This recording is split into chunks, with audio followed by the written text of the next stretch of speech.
Olá a todos, meu nome é Newton Keihokama, sou professor da Faculdade de Medicina de Botucatu, Unesp, e eu queria falar um pouco sobre o ensino remoto a partir da minha experiência pessoal. Resolvi dividir esse assunto em 3 capítulos. O primeiro do que estamos falando, quando falamos sobre ensino remoto, o que se pode fazer hoje em ensino remoto, e depois eu vou apresentar a minha experiência. Capítulo 1, do que estamos falando quando estamos falando de ensino remoto. Esta ilustração é de alguns anos antes do ano 1900, de um artista plástico chamado Jean-Marc Coté, e faz parte de uma coleção que desafiava os artistas a imaginarem como seria o mundo 100 anos depois, por isso no ano 2000. Essa é a idealização daquele artista sobre o futuro do ensino, né? Sempre se imaginou que poderia se colocar a informação na cabeça dos outros, independentemente da vontade. Mas é uma grande ilusão, sempre foi e sempre será, a de supor que o aprendizado não é primazia de quem aprende. O interessante é que, mesmo sendo uma máquina que supostamente ensina, né, o professor continua dentro e simultaneamente com os alunos. Isto é, o artista não concebia a separação física e temporal entre professor e alunos. É óbvio que a figura não demonstra qualquer interação, exceto a do professor colocando os livros, né, de um aluno mexendo lá na máquina e os alunos recebendo a informação. Mas sabemos que essa interação é a que constrói o aprendizado. Aliás, aprendizagem é um termo melhor para essa interação, que não é somente informação, mas é conteúdo, questionamento, reflexão, feedback, organização, construção, reconstrução, sínteses. Bom, 100 anos depois, felizmente, educação continua sendo um processo essencialmente humano e trabalhoso.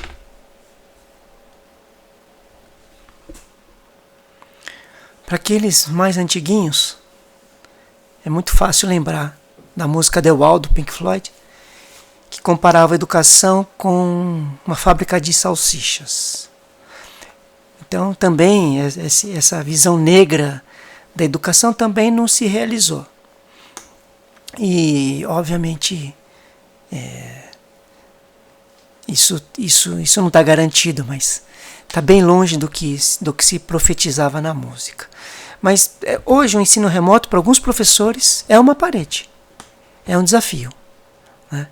E nada melhor do que imaginar que nós podemos usar alguns prismas para decompor a luz, para entender melhor a luz. Sempre houve ensino remoto. A gente tinha nas revistinhas, nas telenovelas, na revista de novela, sempre teve a propaganda do Instituto Universal Brasileiro. E duvido que nenhum de vocês tenham visto um curso desses. Então, quer dizer, desde que nos conhecemos, né, há muitos anos, esse ensino remoto é uma realidade, né? Hoje eu descobri que ainda existe o Instituto Universal Brasileiro, só que na forma eletrônica. Tudo evolui. Bom, tudo bem que essa figura não retrata a sala de aula hoje, mas todos nós sabemos que este era um sonho de todas as escolas e faculdades, né? Então a gente vê em praticamente todas as instituições pelo menos uma sala parecida com isso, que seria a sala de informática, né? Mas as coisas hoje são muito mais integradas do que simplesmente um monte de computador juntos, né? Então o que a gente vê numa sala de aula é a integração de várias ferramentas novas. Então apresentações em slides, né, em data show, o uso do celular dentro da sala de aula, os tablets. Quer dizer, nós vivemos hoje uma aula presencial totalmente imersa dentro de uma nova forma de tecnologia de educação, inegavelmente. Vamos falar um pouquinho agora, então, da questão autoral do professor. O professor como autor. Tá? A gente sabe que a ferramenta mais poderosa que um professor tem, Sócrates já não ensinou isso, né, é o diálogo. Não tem nada mais poderoso que o diálogo, certamente. Mas existem recursos, né, que criam a possibilidade de sínteses dentro da sala de aula, e a lousa é certamente o mais poderoso de todos, né? Bons professores usaram e continuam usando, vão usar para sempre a lousa. No meu caso, eu não sei usar a lousa, mas bons professores usam. É barato, dá paga, tem várias vantagens, né? O mimeógrafo veio trazer um elemento aí que foi uma ponte, quer dizer, foi a possibilidade do professor possibilitar o ensino fora da sala de aula. Quer dizer, ainda sob a tutela do professor, ainda sob a responsabilidade do conteúdo do professor, né? O mimeógrafo, além de fazer as provas, ele possibilitou as apostilas e possibilitou esse ensino fora de sala de aula.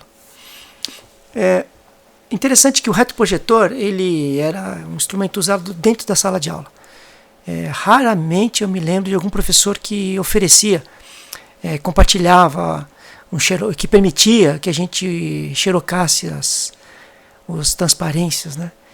Isso é interessante. E a gente, então, dentro da retroprojeção, a gente usava o xerox dos amigos. Quer dizer, o que tinha de melhor dos recursos didáticos era indireto, quer dizer, aquilo que os bons alunos copiavam. Aqui fazer uma homenagem a dois grandes colegas, Kojima e Thaís, que nos emprestavam os cadernos para a gente poder fazer prova, né? Graças a eles que a gente conseguiu passar em algumas matérias. Mas voltando aqui um pouco então ao retroprojetor, né, que conviveu com o xerox, o retroprojetor ele tinha uma certa facilidade para a gente escrever. Então eu lembro que as aulas eram muito conteudistas, os professores não se preocupavam em criar sínteses, né? Então eram aulas muito chatas, aquelas aulas no escuro, né? E eu mesmo, como professor, também usei muito mal retroprojetor, né? A gente tinha acabado de estudar, já botava lá, porque ficava fácil também, né? Porque você não precisa decorar muito, né? O retroprojetor possibilita isso. Então, acho que foi um instrumento ruim, né?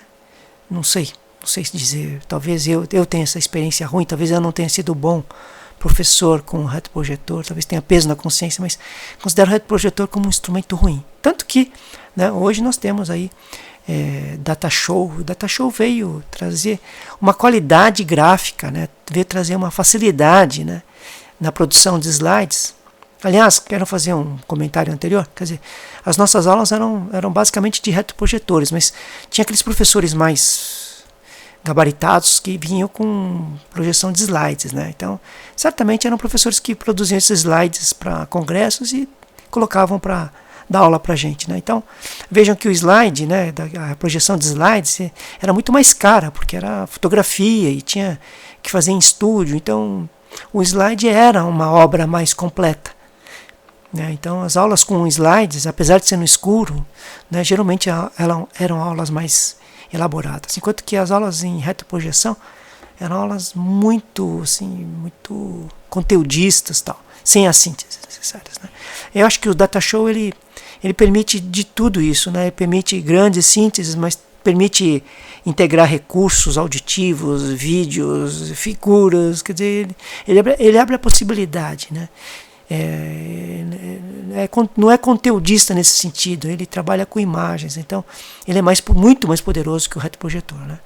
Então, dentro da história dos recursos didáticos, né, certamente é que o diálogo, a lousa e o Datashow certamente são elementos históricos, vieram para ficar.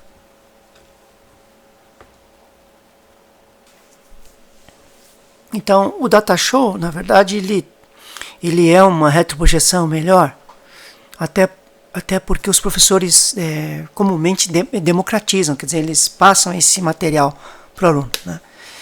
Então, quando apareceu o Datashow, quer dizer, começou a ter essa disponibilização do material didático. Não tinha mais a apostila, mas tinha a aula em si. Então, o problema é esse, né? Quer dizer, a apostila ainda poderia ser algo extra, né?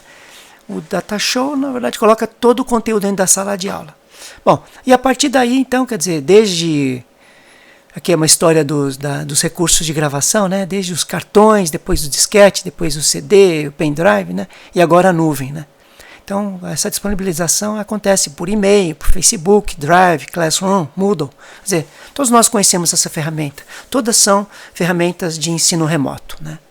Ou ensino que possibilita, né, o ensino fora da sala de aula. Essa figura, não sei se vocês conhecem, mas é dos Simpsons, né? É a professora Edna Flanders, dando aula lá na escola de Springfield, lá pro nosso querido Bart, né?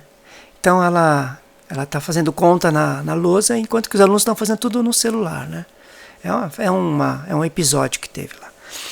Mas o interessante é isso, quer dizer, com essas novas ferramentas, né, os alunos dominam o PowerPoint também. Eles sabem usar PowerPoint, sabem usar esses mecanismos, sabem usar compartilhamento. Quer dizer, hoje, em termos tecnológicos, é muito comum o aluno saber mais do que a gente com relação aos recursos, né? É bem comum quando dá pau no projetor, né, de slides, quem vai lá arrumar é o aluno, né? Então, isso nivelou o aluno, ou até desnivelou o aluno em relação ao professor. E, como consequência também, mudou o posicionamento do professor na sala de aula. O professor não é mais alguém que ensina, mas alguém que aprende junto. É óbvio que nós não somos crianças aprendendo, né? Nós somos adultos reaprendendo, reconstruindo. Mas a grande diferença é que os alunos, né, recebem as informações, mas elas se tornam conhecimento, né, na medida que ele tem o mínimo de organização, ou que criam-se um sentido dentro dessa informação. Então, quer dizer, o papel fundamental do professor não é de informar o aluno, mas é de construir com ele conhecimentos. Gostaria de agradecer a atenção de vocês até o momento e convidar para assistir os outros 2 capítulos. Muito obrigado.